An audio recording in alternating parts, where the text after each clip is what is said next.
Today's interview is with Randy Thomas. If you're not familiar with Randy, I know that you know his incredible work, all the way back to Psalms 150, Sweet Comfort, Allies, and Butterfly Kisses. And that's just the tip of the iceberg.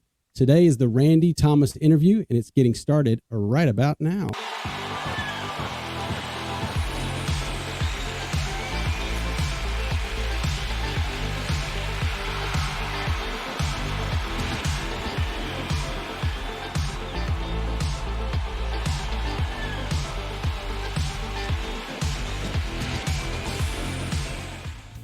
You are watching the CCM Legacy Cast. I hope you've come here before. If this is your first time, please hit that like button, subscribe, pass it around. We want to let everybody know about the CCM Legacy Cast. And he's back. He was gone for a week, and all of the fan mail came in. I got totally blasted. Where is Scott? What is he up to?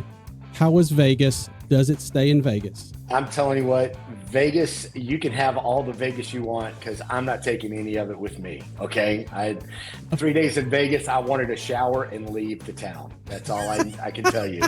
Nice place to visit. Wouldn't want to live there? Kind of. You know, I was there on business, and that was about all I can say about it. I hear. Did you get to see the Sphere?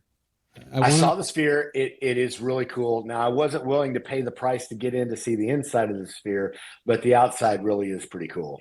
And I wouldn't mind going to see the Raiders play there sometime at their new stadium. I think that would be a lot of fun. But the gambling part of Vegas, that's for somebody else. I live a gambling life just naturally. I don't need anything else in my life. Just the way you live, the way you roll. Just the way I live. All right. Somebody that I hope does not roll that way. Maybe there's a time back in the day is our guest today. That is Randy Thomas. Randy, I want to thank you so much for joining us today. How are you doing, friend?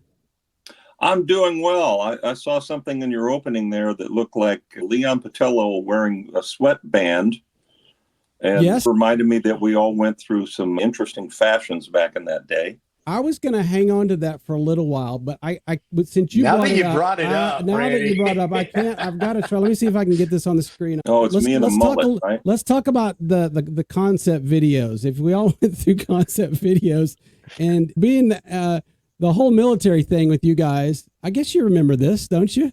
I'm not quite sure what Bob was doing here, but y'all were usually in fatigues most of the time, right? We started out with a military motif, and the video you're seeing right at this second is actual real video. Yeah. But then that goofy picture of Bob that they set in, somebody at Trinity Broadcasting Network took our video, and we did an appearance at SeaWorld, and probably just in order to be different and get on camera, Bob stuck his finger up his nose, he which is not uncommon. Yeah. He would put a pick in his mouth and look like he was missing some teeth, and he put a fish in his teeth. So all those things. But now what has happened through all the decades, people see this video and think, why did they put the fish stuff in there? What was that about? And that was never a part of the original. Unfortunately, it's like somebody doing Marx Brothers jokes. There you go. Yeah. It's like an intern went in and Flipper started jumping there, you know. What that was all. Yeah. That was kind of crazy. That was kind of a lot about these, but yeah, you had some great concept videos. That's for sure. That is for sure. This was out in the desert. Oh, this one. The one that's showing here. Watch. We all disappear. We all close our eyes. You missed it, but it goes one by one, and in the editing right there, the drummer Jimmy. The joke of the band was they would show one member and he'd close his eyes and he would disappear, and then the next one would disappear, and then the next one would close his eyes and disappear, and then it came to Jimmy and he couldn't do it. He could never do it. It was like Bewitched. He never could quite do his nose right, and it just never worked. Wow, that is funny.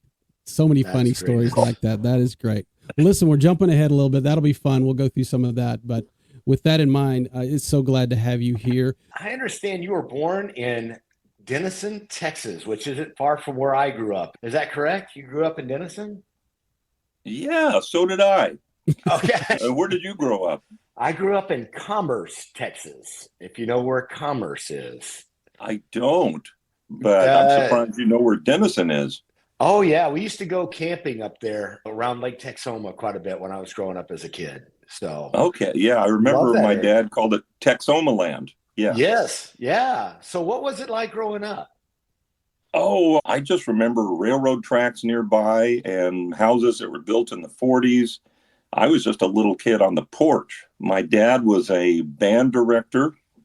Really? And yeah, so the only thing I got out of living in Denison is I was just a little tyke on the porch. I had my tricycle and some neighborhood friends, and I did things like eating mud all the things that little kids do. And I can't tell you much more about Denison. I was too little. And then we moved to another lesser known place is Delano, California, which is again in the middle of nowhere between Fresno and Bakersfield. Okay. And although the place may have grown and someone may be offended right now saying, hey, Delano's a great place. But we were there for about 4 years when I went from about 6 years old to 10 years old. Okay. And then we moved to a little place called Rialto, California, which is lesser known unless you refer to San Bernardino, which we were next to, or Riverside, which was where Sweet Comfort Band was from. And I was very glad to really grow up in the Southern California town of Rialto because it seemed as though just there were lots of musicians and a lot of talent going on in that town. So your father did he remain a band director throughout that whole time? He did. Towards the end of his life, he got to be he went more into being, what do you call it? Administrative. Sure. He became, the head of the entire music of the school district in Rialto. So he graduated to an administrative role. But I spent most of my life with my father being a band director. So there was always a tuba or a string bass or a clarinet or something around the house. And I started on trombone, and there came that day of reckoning where I was beginning to get very good at trombone, and I started on guitar, and I made a smart decision at some point. I thought guitar might be worth pursuing. And right about the time I graduated high school, I decided to pursue the guitar and not the trombone. And I think that was a good choice. Chicks dig guitars. They don't so much dig trombones, okay? So let's be honest. They like guitar players. Yeah. Trombone players are probably more likely to become a band director or something, but guitar players were, there's a lot of them to admire. Yeah. I'm waiting for the Trombone Hero video game. I haven't seen one, and I don't think it's going to happen. So that story, we can lay that to rest. So, to all the trombone, to all the Chicago lovers out there, I'm sorry, but you know what they say, right? They have the one guy who became the trombone hero. Sorry, Jimmy. Yeah. Curious, what role did church and faith play in your young life? What was that like? Was your family active? Was it a big part, small part? No, my parents raised us early on and going to Baptist churches, and I just remembered my memories are mostly that you go into a place where it felt like there was all these padded seats and there were velvet ropes, and there was a big table that said, "This do in remembrance of me." Yes. So my first impressions were that I was attending a funeral for Jesus, and with the organ music, and it was all very somber. Yes. I didn't take much with me from my childhood, but in some ways that's advantageous because my friends and myself, we all became Christians about the age of when I was 17. Okay. And all of my buddies, we got swept up in the Jesus movement, and we became part of the Jesus movement. Yes. And the fact that we had very few preconceptions, I think, helped us. We came to Jesus without knowing much about anything, and in some ways that was great. Sure. Yeah. There wasn't anything you had to unlearn at that point, right? You just got to learn going forward. Yes. And what I remember in my childhood was you always dressed up, you were always uncomfortable, and church was always a bit like going to a foreign country and speaking a foreign language. And in the Jesus movement, a lot of our emphasis, for better or for worse, was we were casually dressed. Everything about what we did was casual. And there was much more of a come as you are mentality that I think was good in some ways. But I can remember one of the early concerts we did with Sweet Comfort Band, where there were some people that came up to me prior to the concert and said, "Could we take a picture of you?" And I was standing there in blue jeans and a t-shirt, and I said, "Certainly." And then they said, "We want to wait until you have your costume on." I just looked down at my t-shirt and said, "I'm sorry, this is it." I found a little gem that I wanted to pull on the stage, and maybe he could walk us through this look here. This would have been age, what was this, circa, okay, the trombone is in the back corner, and now you've got... How did you find that? We have our ways. No, actually, if anyone, as you're watching this, if you want to go to the Allies Facebook, there's a lot of gems there. I don't know if they got your permission to put this up or where they found it, but I love this picture of you at, you're preteen, right? You're 11, 12, 13? Oh, maybe? Yeah, probably involved braces. The guitar was Conqueror by Bruno. The Conqueror. I wish I still had that guitar. I'm wearing a jacket indoors. Which is one thing that's really telling is behind me is a personally made poster of Iron Butterfly. Yes. Yeah. So if you look closely, you'll see, there we go. The faces of the guys in Iron Butterfly. I can still name them. And so that was some of my early hero worship. I loved Iron Butterfly. Wow. And it was one of the first bands I latched onto. But that's early. That's a sweet picture. I had to get that in, Scott. It was too good, which really leads a little bit to some of those early influences musically. Yeah. Besides Iron Butterfly, what were some of your early influences? What were you listening to in your teen years? Prior to that probably was Cream and Clapton. Clapton was, and maybe even prior to that, I think when I was a kid, I saw B.B. King playing somewhere on TV.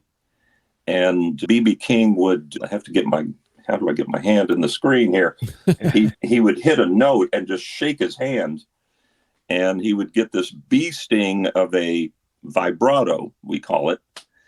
And so that was a starting point for me. When I heard B.B. King, I thought, I want to do that. And of course, Clapton was doing that, doing bending and Guitar Hero things that I learned a lot from him. So I would say with Clapton and Hendrix, they were what I was shooting for. And then as I got further into it, there's a lesser known guitarist named Robin Ford. I used to go see him live. Larry Carlton, used to go see him, met Larry a couple of times. They became great influences on me. And to some degree, although I could never touch anything that he did, I'm going blank on his name. George Benson. Oh, yeah. Okay. Nice choice. Yeah. Yeah. George Benson really had his jazz chops, and you have to be schooled in a certain way that I was never schooled. But that runs most of my influences right there. Wow. Sweet. Well, let's go back to the Jesus movement. What do you remember what the first introduction was like, or when you first came across it? My best buddy, Steve Latination, became a Christian. And one night after a rehearsal, we actually had masterminded a group drug purchase. And all of us had handed him a $20 bill, and he came back to me and he handed me a $20 bill, and he said, "I can't buy the drugs," and the drug being marijuana. And so I said, "Why not?" And he said, "Well, I became a Christian." And so my next question was really odd. I said, "Can I?" And so he didn't know anything about anything. He said, "I guess so." And he just told me about praying and about inviting Jesus into your life, about confessing sin. And that's about all he knew. And that led to a Wednesday night Bible study taught by a man named Gillette Doggett. And that was the beginning. Mm-hmm. And now that took me in his something like a 1962 Corvair that leaked a lot of gasoline because we would ride all the way to Costa Mesa with the windows open so that we wouldn't pass out from the fumes. And once we got to Costa Mesa, then you would see all these hippies, and generally all the men looked like Jesus. They would have the long hair, the beard, and carry a Bible, and they might have on sandals and that kind of thing. And the women tended to look like they were from another century. They were dressed in granny dresses. Yes. And it was a very different thing that I'd ever seen before. And so that's when, at that time, Calvary Chapel had exploded from being a little church, and they needed to just meet on Saturday nights. When I started arriving, they needed to meet in a tent. So just picture pulling up us gawky 17-year-olds, and here were these people that were, a lot of them were around 20 years old or a little younger, a little older, and all these Jesus freaks in a tent. That's where it really got going. Wow. Wow. And you're 17. Yes. So when did you first start playing Christian music then? What was that like? It was, in some ways, it was a shock to the system, because when the guys I was in a band with, when we would play at dances, we played probably 5 times louder than we needed to in order to play a dance for a bunch of high school kids. So we just played loud. As soon as we started playing Christian music, we played in churches, and they seemed to need for us to turn down to a whisper volume. And that's when you discover that there's a lot of things you do on the guitar when you play at whisper volume, it just doesn't work. And so we went through a shock where we were playing quietly, and your drummer, instead of doing all the normal stuff that a drummer would do during rock and roll, the drummer is just tapping on his drum set, and we're all playing our instruments so quietly. And at least that's my excuse, because I go back and I listen to some of the stuff that we did. We were horrible. You needed a reason. Yes, I tell you that, and there's no false humility in saying the fact that we had to turn down and change what we did so much, because just playing a dance band, we were trying to emulate, it could be Grand Funk or it could be the Doobie Brothers. And playing in the church, we found ourselves trying to be like Love Song and these early Christian bands that we had heard. But boy, you got to play so soft in order to get there, that it was just a shock. Did the whole band, so you had a secular band and the entire band basically went into Christian music? Is that the way that went?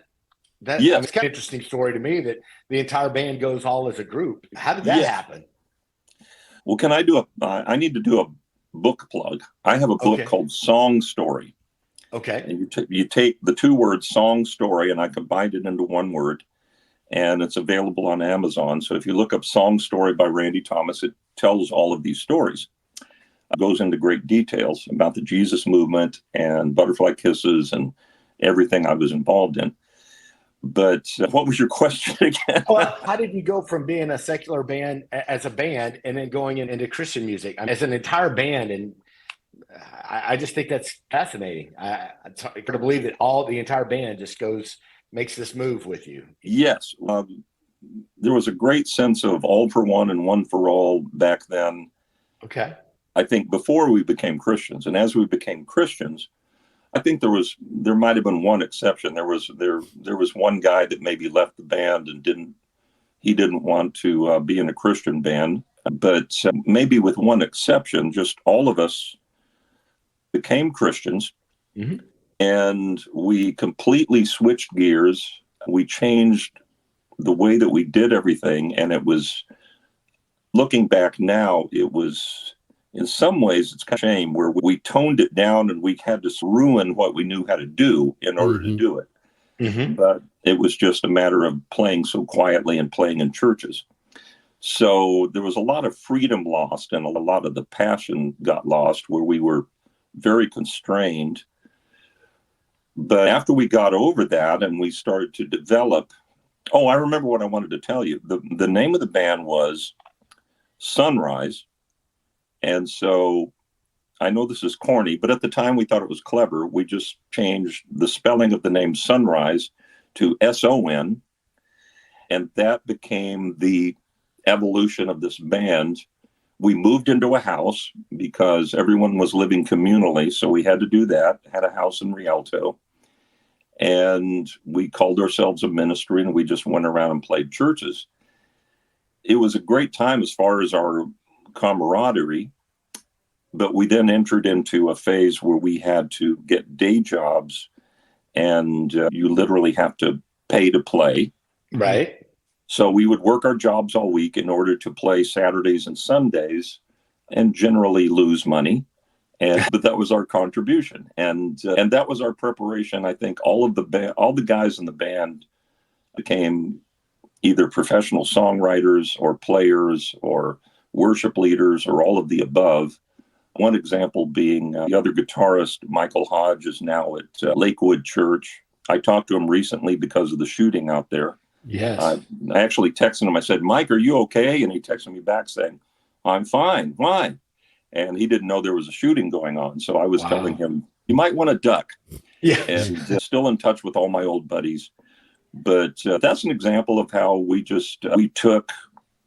didn't change our hair, but we had to change the way that we played so much that, to be very honest with you, you took a band that sounded pretty good at a high school dance.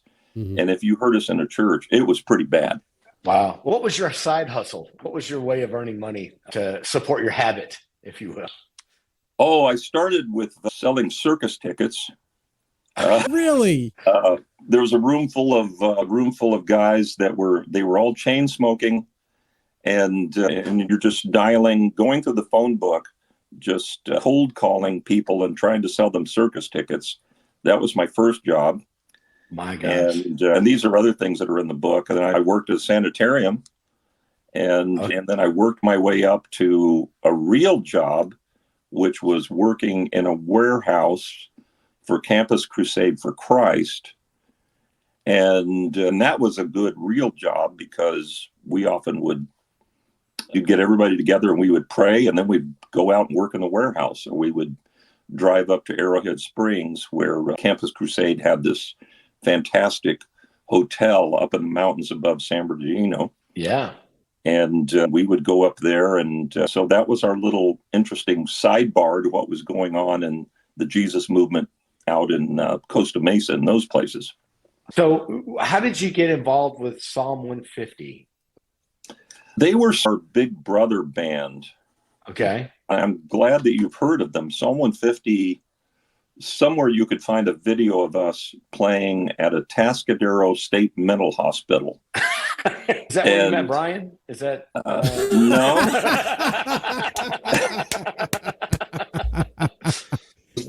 The criminally insane. Okay. Brian's insane without being a criminal. Okay. All right. Fair point. But he might be certifiable. Okay. But no, these were the scary guys. And so there was a night we went and played, and someone did a really good, high quality videotape that if someone wanted to Google it, you look for a Tascadero, if you can spell that correctly, and Psalm 150, you might be able to find this video that shows a whole hour of us playing for these hardened criminals, crazy hardened criminals. So if we look nervous, it's because we actually felt like our lives might be in danger if anything had gone wrong. And but they were kind of our mother band when we started. You need someone to look up to, and Psalm 150 was, there they are. Yeah, that's Greg Eckler on the drums. Looks like little Don Henley-ish there behind the microphone and the drums there. A little bit like Rare Earth. Greg is gone. He has graduated, gone to be with the Lord. Bass player on the right, Joel Madden, has also graduated, gone on to be with the Lord. Greg was the leader of the band. There's me. Looky there. And, very nice. Yeah, and so very softly and cautiously playing. No, you're not. Okay. No, this when you're playing at prisons, it brought us back. That's Sam Scott. He was later in Allies with me, and a couple of horn players. And so at that point, we were probably, because we were playing in prisons, playing very loudly, and it was a lot of fun. On those tours, there's a Doobies flair to this, man. I'm telling you. Yeah. David Romero, who was later with Earth, Wind and Fire, horn players that were later with Andre Crouch, Glenn Myerscough on the sax. Really? Wow, that's a lot of Scott, you would have been all over this. I'm telling you, I love that. That's a lot of talent on stage right there. Oh, there was way too much talent in that band. Wow. And that was short-lived. That was around the era of 1975. And Sweet Comfort was not called Sweet Comfort Band. They saw me play with these guys, and they were impressed with the band. So they tended to think, well, I must be good because he was in such a good band. Right. And very proud of that band. It was just a great band, and loved those guys. But that's actually how I got in Sweet Comfort is when that band sort of unceremoniously came to an end, which had a lot to do with Bob Carlisle. Bob Carlisle and the drummer you just saw decided to try to get a lucrative gig playing at the Balboa Yacht Club. Why do I remember all these things? And Balboa Bay Yacht Club. Yeah, Newport Beach. Yes, and that was the end of Psalm 150. But looking back, that must have been part of God's plan, where I was floating and I got roped into Sweet Comfort. And after we did the first record, by the way, Greg Laurie put together our first logo, and the first album cover was a ripoff of Let It Be by the Beatles. Okay. Four pictures of us. If you want to really do some wizardry, take Let It Be and then put it up beside the first Sweet Comfort Band record, and you can tell that it was a ripoff of the Beatles cover. And, nice. And that led to the next phase. I was going to say, if you're going to rip somebody off, rip somebody good. Go big. Yeah.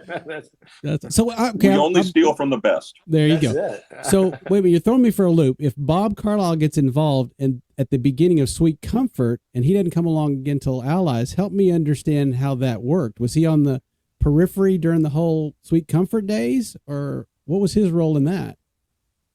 Yes, because that band Psalm 150, Bob had been a member who floated in and floated out. And so he's part of the alumni of Psalm 150, if you ever wanted to look it up, for those few 2 or 3 people that ever would. The alumni in that band is a very long list. And my guitar hero in that band was a guy named James Felix, who I'm still in touch with, a good buddy of mine. And he played guitar with him, and I admired him. I wanted to play like him. And he left to go play with Andre. Mm-hmm. And during the time that James was in the band, Bob joined the band. And that's where my impression of that band, Psalm 150, I just thought, they're the greatest band on the whole planet. And so later when I was in it, Bob had become the member of the band who would show up sometimes, which I didn't relate to. But Bob grew up in a world of casual, where you just kind of go up and you sit in with a band and there's no rehearsing, and that's how he grew up. But I grew up with we were always the Three Musketeers, one for all and all for one. And so we went through a phase with the band where, believe it or not, Bob was kind of out. And I think leader Greg said to Bob, look, we got Randy playing guitars. I think he disinvited Bob to come sit in because we wanted to be a little more rehearsed. Wow. That's a great story. Isn't that wild? That's a wild story. See, here's the cool thing. There's so many cool things about Randy, because he's the kind of guy that really has all the stories. He's the Brian May sitting in the back going, oh my gosh, you talk about selling for the circus. But he's the heartbeat. He's that Bob Hartman that is right there, the anchor of these groups. And so such great music came out of that period. What would you be your favorite memories of the Sweet Comfort years? Well, there you show that photo. We would travel around in a van just playing Calvary chapels. And that's you could see how none of our dress codes really matched. And there was a weird combination of dorky and cool. But we would play Calvary chapels, and again, we needed to keep the volume down a little bit, but I started to find a place of somewhere between rock and roll and jazz. If you look at the four members of Sweet Comfort Band, from left to right, you had the drummer liked a lot of Crosby, Stills, and Nash kind of things, Little River Band. Brian was listening to Ambrosia. He would listen to Stevie Wonder. Yeah, exactly. And he was an R&B guy. The bass player desperately wanted us to be Canned Heat, and he wanted to go back to the Cream era. And so then I'm bringing in all my influences from all over the Doobies to Brian, and I started to partner on bringing in the Psalm 150 kind of funk horn sound. And when you look at that band right there, it shouldn't have worked because the four personalities couldn't agree on anything. And that's where I think the music became what I call a gumbo. We put so many things in the pot when you listen to Sweet Comfort Band stuff.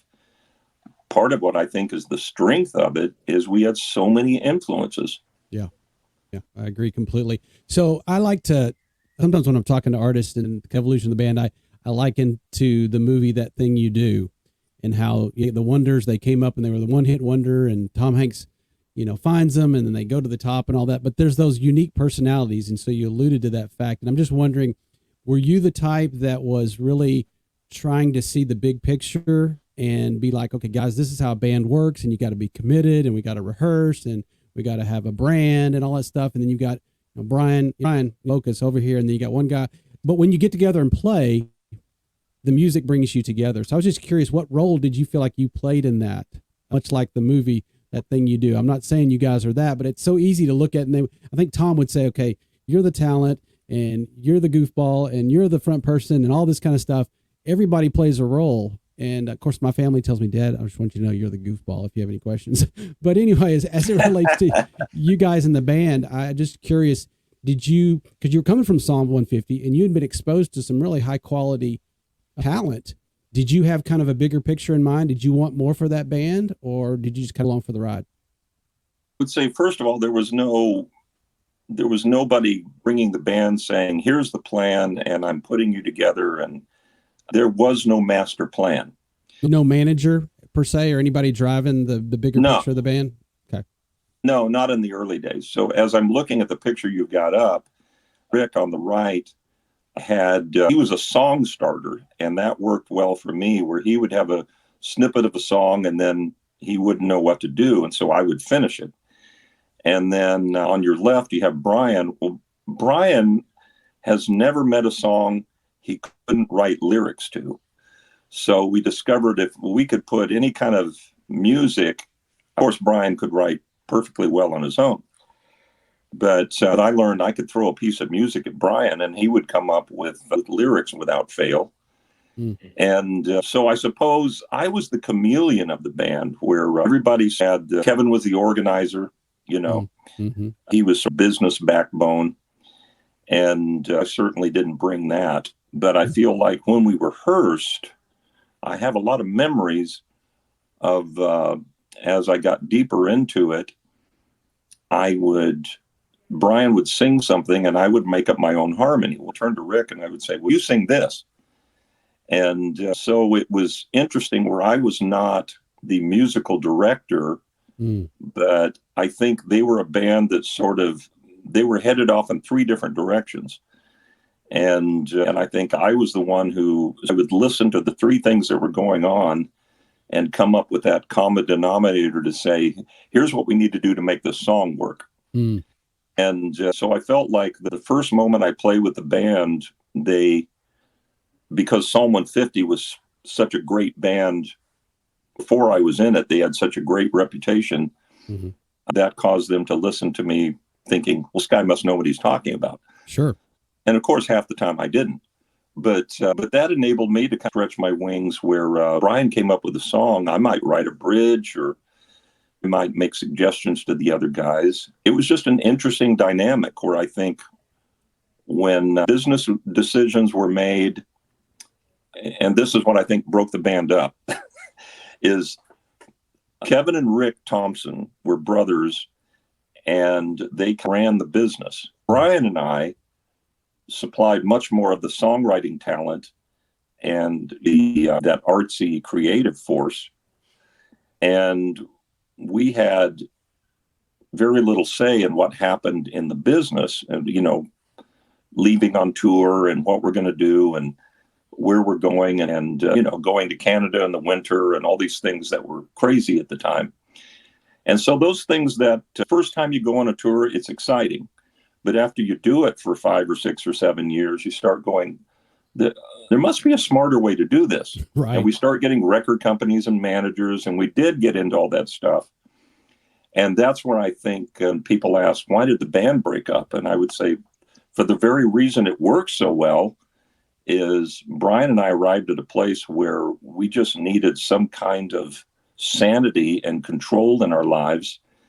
And when we tried to bring the band into the 1980s, when the 80s dawned, and we kept going up until about 1983, but we started to go crazy just from the fact that we had no control. So you notice what happened after Sweet Comfort Band is I had another band in which I had control along with Bob, and then Brian had a solo career. So you can see that people need to rise up to a greater level of responsibility, and it's good, it's healthy. Sure. Between you and Brian, was that a natural thing that it was like he's getting pulled in that direction of the solo career, and you were being pulled in that direction of, hey, creatively, I want to do another band, and you were good with that? Or was that any kind of friction in that kind of part of your life there? Oh, there was a short time there. Brian would tell you that he and I talked about starting another band together, but he came to me at one point and said, it'd be great to be in a band with you, but I've got to go try to be a solo artist. And I think the other two members, Rick and Kevin, at that time they were not threatened. They thought, Brian will never make it as a solo artist, because we had to, a lot of the dynamics of the band is Brian was a preacher's kid, and we were always apologizing for something he said or something he did, and we're always getting him out of trouble. And so we thought, when he becomes a solo artist, he's just going to be a mess. And he was, but he was a very successful mess. 100%. We love him for it. We love him for it. Which is why it was so fun that Have Yourself Committed came out. We all were like, yep, this is greatness. Let's go be Brian. Okay, so that's great to hear, because that was one of the questions was, actually, why didn't the two of you guys go off and start a band? And that makes total sense. So we make the transition to Allies. The music industry at that point, there was two arcs happening. There was Jesus Movement, Sweet Comfort Band. You guys are considered pioneers. You were cutting new ground. The Keith Greens and the second chapter of Acts and Love Song and all the stuff that was going on there on the West Coast.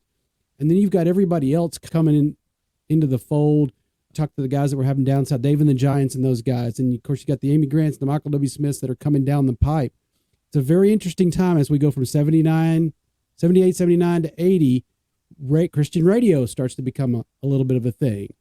And so here's Allies.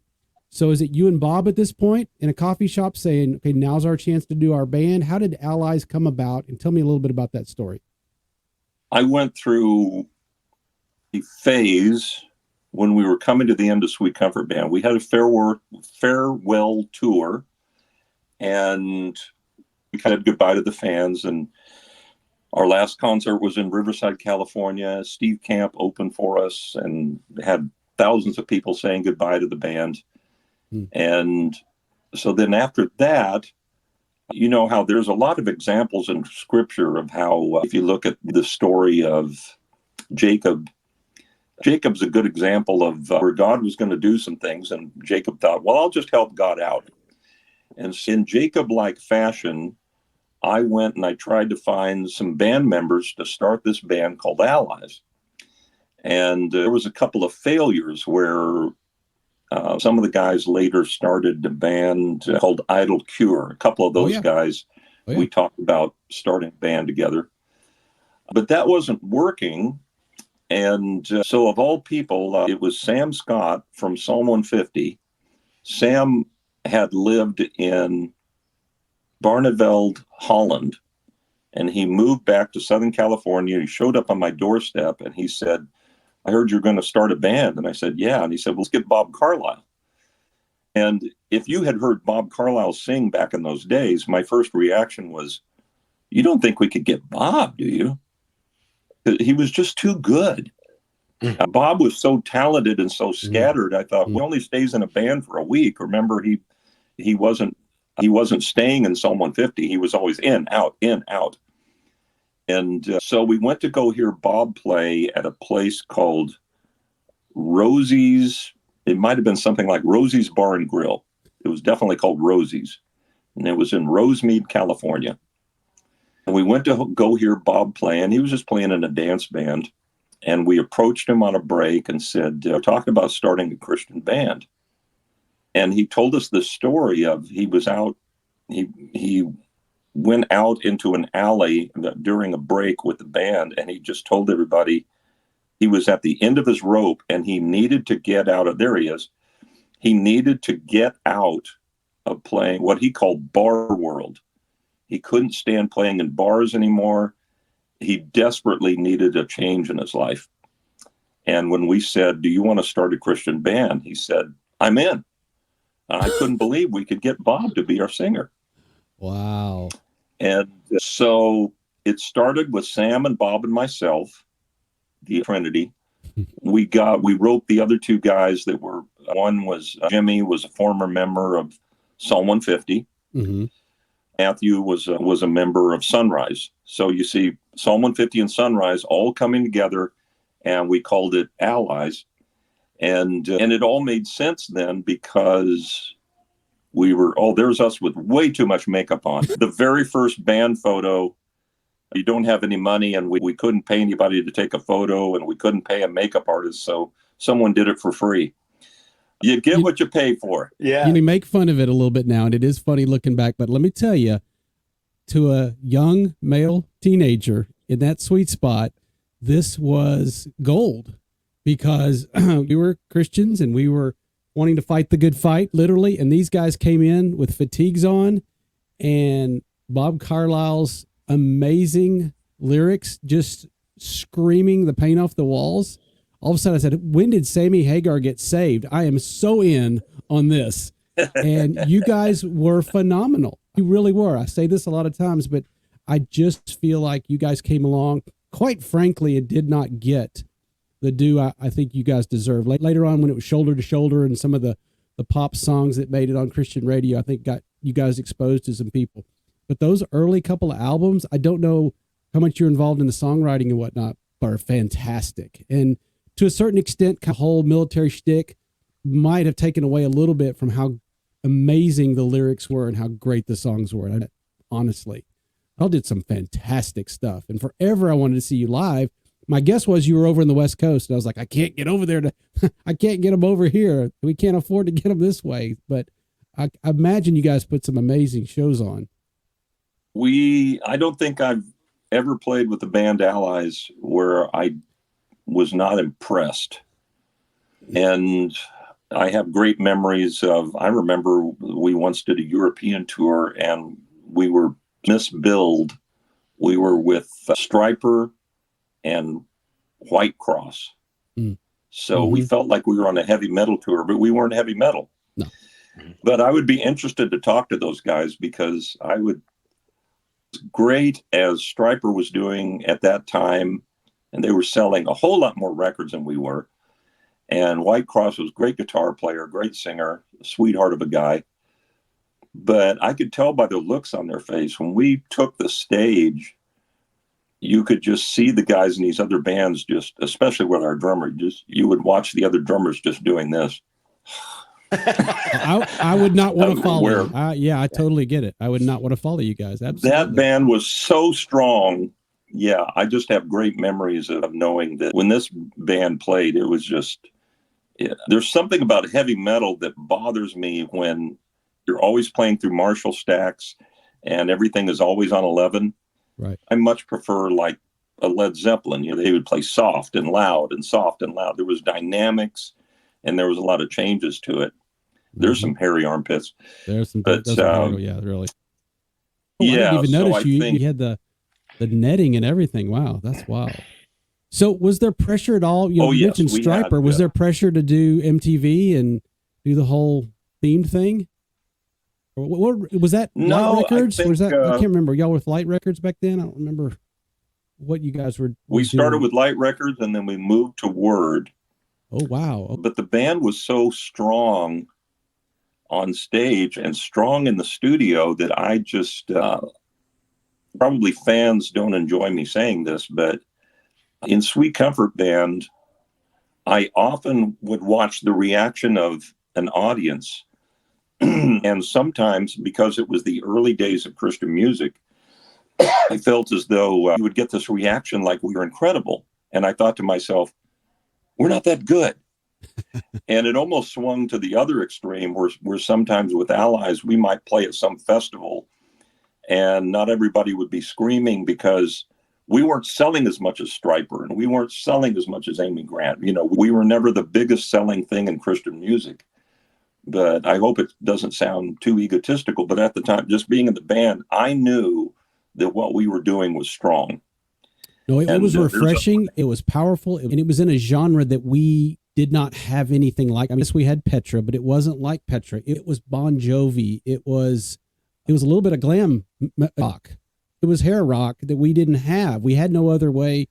We, as kids, as young people at that time. And so we wanted it so bad. And so that it was so quality was the plus. What was amazing was we could put it up against anything. Not that was the goal, but as a young kid, you're trying to get your identity and everything. And you're like, oh, you listen to that. No, put this up against anything, bro. I'm telling you. And it was a badge of honor. And so we were hungry. It was the right time at the right place. I just wish there would have been 10 albums, instead of 3 or 4, 5, maybe. We did 6. Okay. Sweet Comfort Band, now in retrospect, was 6 records over about 9 years. Allies was 6 records over 9 years. So when you're a guy like me and you look back on and you count up to 10 years, it took about 10 years that I was involved with Sweet Comfort Band, about 10 years with Allies, and 20 years doing performing / songwriting, record producing, all the things that I did, engineering, as well as singing and playing. That's a really long run. And I didn't stop there because you guys know that after Allies was over, I started writing with Polygram, and I was kicking around Nashville, and I didn't know how to audition to be in these country bands. So I didn't do a lot of stuff with country bands until Shania Twain came out with her second record. And the drummer from Allies called me up and he said, Shania's going to do a new record. And at first I thought, well, she's just not all that successful. So I didn't know if I wanted to be involved. But he said, Mutt Lange produced the record. And that's when I said, I'm in. Yeah, I'll do it just to meet Mutt Lange.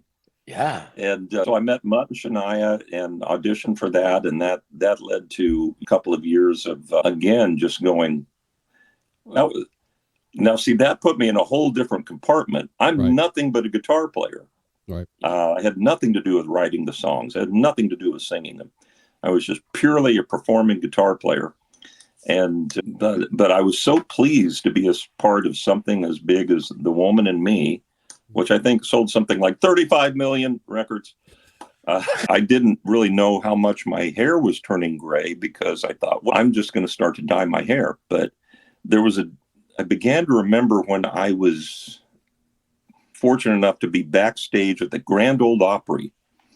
And I saw these guys, these men, some of these legendary country stars. Mm-hmm. And you would see some of these country stars they'd be 112 years old, but doggone it, they've got jet black Elvis hair.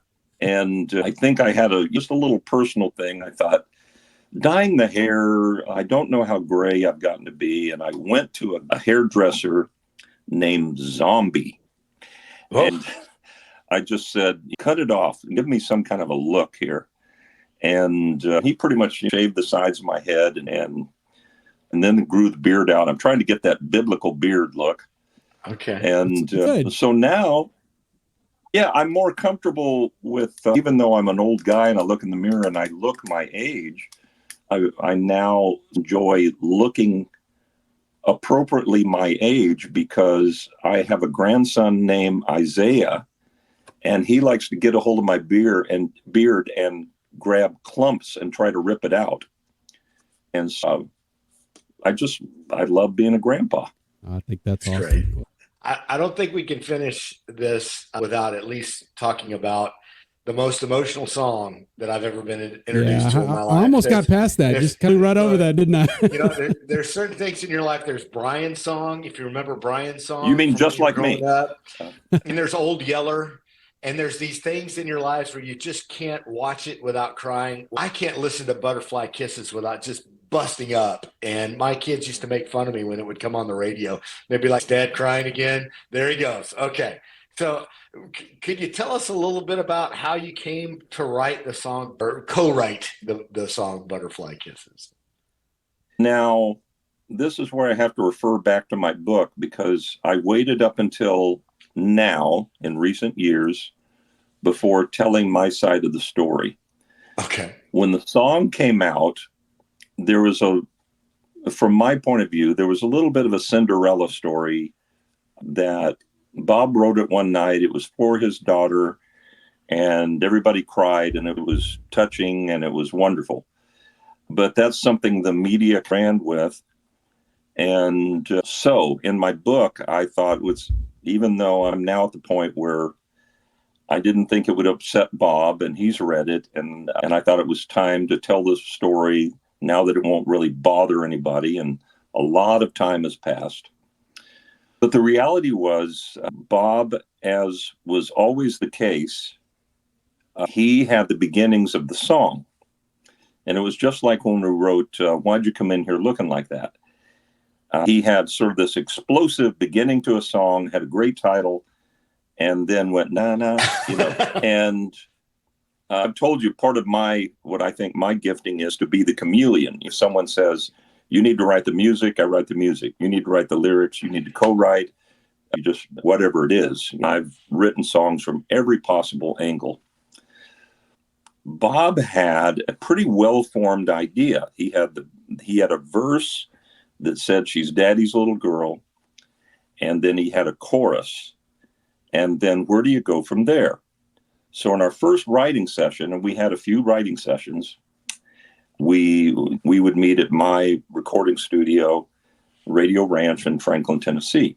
And the way I remember it, it may differ from history, is that I said, okay, when the first verse, she's daddy's little girl. Second verse, she's 16. And in the third verse, the next major landmark would be she gets married. And I remember Bob arguing with me saying, oh no, I couldn't sing about my daughter getting married because I would break down and cry. And then he stopped and he realized what makes him cry, maybe it'll make somebody else cry.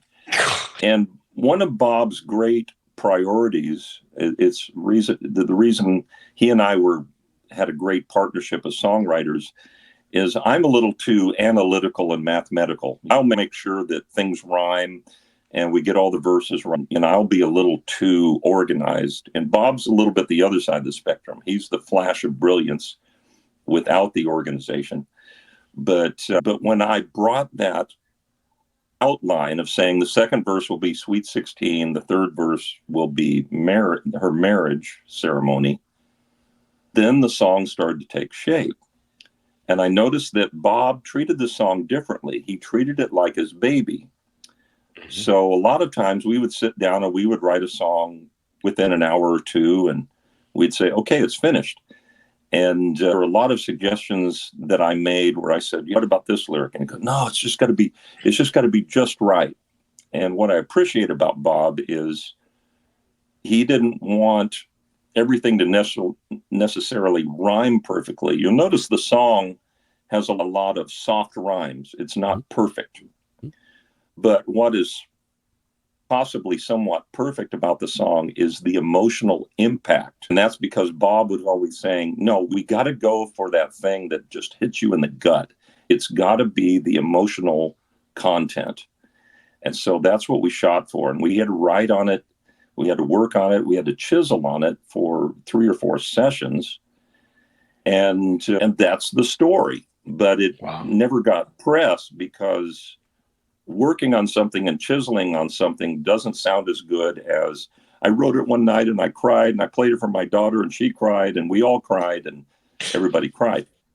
But something I need to be careful to say is what is absolutely true is Bob came in with me as a songwriter, but then he had to take it on as a record producer. Now, he could have produced it with strings and made it syrupy, and he could have made it over the top. He could have overproduced it or underproduced it. But to Bob's credit, he was the producer who said, this is how the song's going to sound. And he started out with a music box and all of that. And then he became the singer. As a singer, nobody can deliver a song better than Bob. And so when you get to the end of it and the record came out, it went to number 2 in Christian music because there was one station in Dallas who wouldn't play the song. So we had a number 2 hit on our hands. And then you also have to, something that happens with anything this, I was around when Change the World happened, when The Woman in Me happened. When you see things happen where lightning strikes in the music business, you have to have the hand of God involved. And as great as the song was, there also had to be a guy named George King involved. There had to be a record company involved, which involved Mutt Lange's partner. And the Bob's label was getting bought at the time. And so there were, I'm going blank on some of the names, but there were some other businessmen involved who said, I don't care if this is a Christian record or if it's a country record. I don't know what it is, but this is a hit. And so they put it out into the general market. And isn't it interesting that Christian music saluted it and made it number 2, but they put it out in the secular market and it became number 1. Wow. And then it went up against the Spice Girls. Remember the Spice Girls? Yes. Yeah. I beat out the Spice Girls and stayed at number 1 for 7 weeks. And then where my song storybook starts with where I'm ending up. And that's that we went to the Grammys and it won the Grammy. And the song just exploded in such a way that you can only say glory to God. You can't explain it any other way. 20 some odd years later, and it's still at the top of the charts in my book. So I don't think we listen to any Spice Girls tunes these days, but we still listen to Butterfly Kisses. Yes. And it's and the nature of that song, it hit so big that it was the end of my music career in some ways because we just couldn't outdo it. Bob and I had a song called The Father's Love, and it was in a Michael Keaton movie, and we tried our best to follow up with something else, but we couldn't outdo that. And some of the painful thing is I think that after the song hit, Bob and I, because he was the solo artist, we weren't partners the way we were in the early days. And in some ways, Butterfly Kisses became the end of a major chapter in my life. But that's okay, because after that, I moved to Florida and I got back to square one, which is, I thought, what do I do now? I can't outdo that. I'm a musician and I'm a Christian. And so it seemed like the obvious thing to me was, well, I'll be a worship leader. And as unspectacular as that sounds, to move to Florida and be a worship leader is really what God has called me to do, because you have to ask yourself, how do you measure success? Is the important thing in life selling millions of records? Is it popularity? In God's economy and in the kingdom of God, what kind of things are actually important when we get to the end of our lives? What is going to be important? And you know what the answer is? Faithfulness. Yes. For me, it was a matter of I've now come back to, I'm in a church. It's not a large church. It's not a mega church. And I'm just faithful every day in leading worship and ministering to people as best I can. And I think I'm going to end my race saying it's not important how many records we sold or how popular a song was, but it is important that when Christ says to us, well done, thou good and faithful servant. So that's what I'm all about. Mm. So, awesome. Man, we were going to go there. You just took us there, man. It's just like we just been to church. What else do you like to do, Randy? I'm not only involved in music, but I'm an elder in the church, which means a lot to me because I forget which president it was. There was one of our presidents that they asked him, what is it like to be elected to the highest office in the land? And he essentially said, it's great, but it's really a step down from where I've been. And I've been an elder in the church, and that's a biblical office. And so that's how I look at it. My office as an elder is a biblical office, and that's more important than the title and the job aspect and all of those things. So I spend a lot of time elding and enjoy it. A lot of time teaching the Bible, leading small groups, just visiting the sick, caring for folks. We have a lot of retired people. Believe it or not, there's people older than me in Florida. Yeah. And so there's no shortage of folks to love on and to visit. So I do that. I've got 4 grandkids. My wife and I are now empty nesters. There's a picture of my wife and I. And we will go play music in country clubs. And it's a very full life because I feel as though there may be some people in my position who would say, you can't, once I'm 65, matter of fact, I just met a lady who she just turned 65. And it's like the moment she's turned 65, she said, I'm done. I'm never going to work another day in my life. I'm 69. And so my wife and I are starting to talk about when am I going to possibly retire? And the answer is there is no biblical mandate for retirement. So absolutely. My life now is I may need to slow down. I can't lift as much equipment or sing as high as I used to, or may not have the energy level that I had when I did. So I'm very happy that I did all that stuff when I was in my 20s and 30s. So now I just do things that are appropriate for a guy my age, and I play music every day. I play a lot of weekends, a lot of involvement with churches, a lot of involvement with country clubs. And it's really just about loving people and being in touch with your family and loving your grandkids and having the empty nest with the wife. I'm in a very happy world.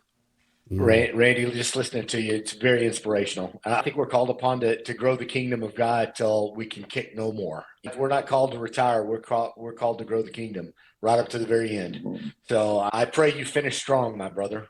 Yeah. I pray you finish strong.